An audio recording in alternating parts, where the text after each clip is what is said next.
Fala galera, eu sou o Fábio, bem-vindo ao FacNerd. Hoje eu vou fazer minha crítica de Eternos. O filme mais surpreendente da Marvel chegou aos cinemas e tá na hora de falar dele. Se você também quer ficar 7.000 anos aqui no canal, se inscreve, deixa o like no vídeo e vamos lá falar da crítica. Lembrando que essa crítica de Eternos tem muitos spoilers, então eu vou falar tudo aqui. Eu sou fã da Marvel desde criança, acompanho tudo, quadrinhos, séries, jogos, desenhos animados, tudo que saiu da Marvel eu acompanhei. Mas a gente tem que lembrar de uma coisa muito importante, que é a juventude do Marvel Studios. O Marvel Studios foi lançado ali em 2005, 2006, com o anúncio das produções de Homem de Ferro e Hulk. Então o estúdio, na verdade, ele tem uns 15 anos, então ele não tem uma quantidade enorme de filmes como os outros estúdios têm. Por conta disso, e pelo fato de fazer só filmes de herói, o Marvel Studios não tinha cenas básicas do cinema, como uma cena de sexo.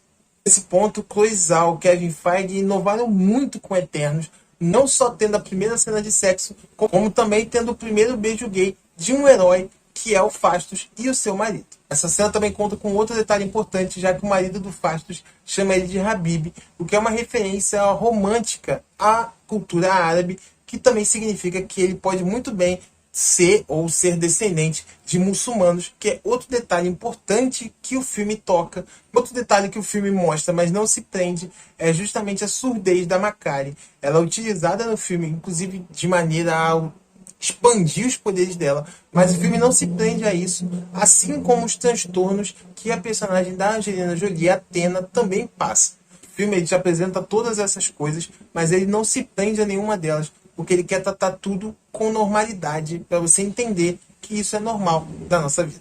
A maioria das coisas apresentadas no filme aconteceram muito diferente do que se esperava ou do que se era sabido com base dos personagens nos quadrinhos. O principal exemplo disso foi, digamos, a mudança entre o arco do Ikaris e do Druig.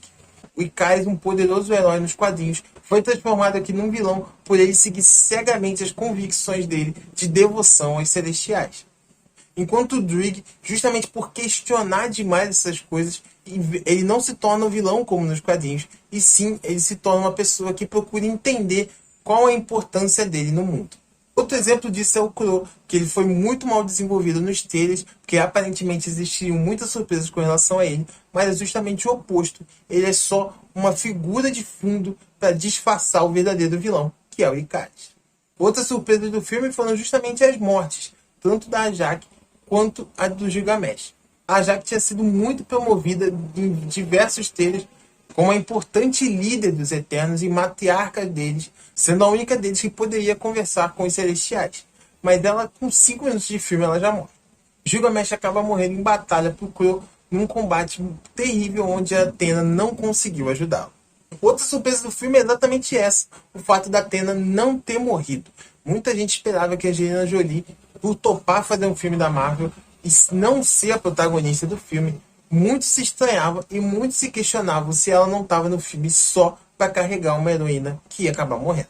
De maneira surpreendente, ela realmente não é a protagonista e ela realmente sobreviveu no final, mostrando que a Athena, sim, tem um futuro no MCU. Com relação aos outros Eternos, 2 coisas funcionaram muito bem e 2 funcionaram muito mal. Com relação aos relacionamentos da Cersei, tanto o relacionamento dela com o Danny Whitman não é muito bem mostrado, apesar de que eles até funcionam e tem até uma certa química, mas muito pouco é mostrado no filme, deixando muito claro que o Danny vai ter um futuro no MCU. Da mesma forma, o relacionamento dela com o Ikaris, apesar de ser boa parte da história do filme, não funciona bem, e apesar de eles serem muito amigos, o filme não conseguiu passar uma química realmente romântica entre os dois.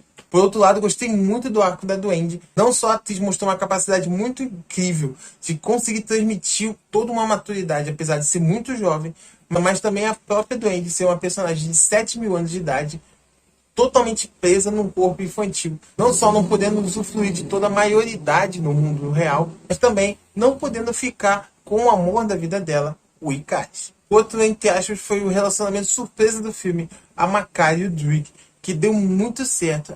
Eles têm uma química muito boa e os dois ficaram incríveis enquanto heróis. O desenvolvimento do Druig foi excelente dentro do filme, ele se tornando um dos heróis mais poderosos do MCU no final dele, Inclusive, imagina ele participando da batalha final de Endgame, ele controlando boa parte, se não todo, o exército do Thanos. Ao mesmo tempo, a Makkari, uma personagem que foi fantástica, muito bem desenvolvida pela Lauren, teve algumas das melhores cenas do filme. Não só as cenas dela correndo pelo mundo, mas também dela salvando as pessoas. E a luta com o Ikaris, que foi fantástica. Você estava vendo ali Flash versus Superman na tela. Mas o principal destaque do filme não chegou a ser uma surpresa, afinal de contas já se imaginava que isso fosse ser desenvolvido no filme, mas justamente as questões religiosas e também a questão dos relacionamentos entre os Eternos. E isso fica ainda mais bem desenvolvido quando você inclui justamente as relações humanas. Afinal de contas, por mais que eles tivessem o pensamento deles sobre os Celestiais, o relacionamento deles que acabou decidindo tudo. Por exemplo, o Kingo, que estava decidido a lutar pela humanidade, até que ele precisa confrontar o ídolo dele, o Ikaris. Nesse momento, ao ver que ele precisava tomar uma decisão de ficar contra os seus amigos ou contra o seu ídolo, ele simplesmente desiste e não participa de nenhum lado. Mas outra das grandes surpresas do filme, e essa foi uma surpresa incrível mesmo, foi a aparição do Aishin antes mesmo das cenas pós-créditos. Ele aparece de maneira brutal e assustadora, ele invocando os 3 Eternos sobreviventes que tinham ficado na Terra.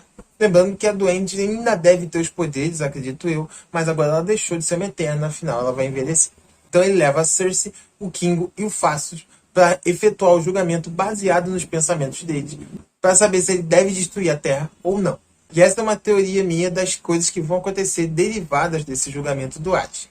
Em caso de um julgamento de destruição da Terra, ele provavelmente não vai mandar o executor dos Celestiais, e ele deve mandar provavelmente o Galactus, que deve ser um jeito que a Marvel vai apresentar esse personagem para o universo cinematográfico.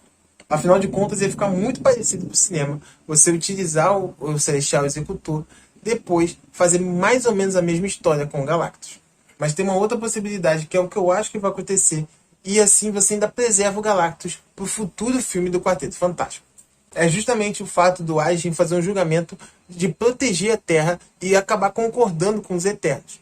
Isso daria liberdade para o Eternos 2 ser basicamente qualquer coisa que a Marvel quisesse fazer. E possivelmente durante o filme mesmo, ou eventualmente numa preparação para um outro filme, o Aishin poderia ser traído justamente pelo Galactus. Essa possibilidade do Galactus também podia ser apresentado como um celestial, mas ele trairia o Aishin discordando do julgamento dele com relação à Terra e indo destruí-la ele mesmo. Isso poderia permitir não só que o Galactus aparecesse no filme do Quarteto Fantástico, mas também ligaria os Eternos com outros heróis da Marvel automaticamente. Na primeira cena pós-créditos, a gente é apresentado ao Eros e ao Pip, o Troll. Eles mencionam muito Thanos, apresentando o Eros justamente como irmão do Thanos, assim como nos quadrinhos. Logo após isso, nosso herói Star Fox, ele menciona justamente a questão do julgamento do Aishin, já dando o gancho para o Eternos 2. Na segunda cena pós-créditos, o Danny Whitman já tinha falado para Cersei que a descendência da família dele é complicada, e a gente entende claramente por quê. E ele já herdou a espada de ébano. A espada de ébano tinha sido mencionada no filme anteriormente numa conversa da Duende com Athena, e aqui fica claro por que elas não estão com a espada de ébano, porque ela pertence à família Whitman. E a própria Cloizal confirmou que a voz que fala com o Danny na cena pós-créditos é do Blade. Então fica muito claro que eles vão ter uma ligação no universo Marvel. Possivelmente o Danny apareça no filme do Blade, depois volte em Eternos 2. Eu adorei o filme, achei impecável. O filme realmente que expandiu o universo Marvel no cinema, tanto na questão da grandiosidade como no poder dos heróis.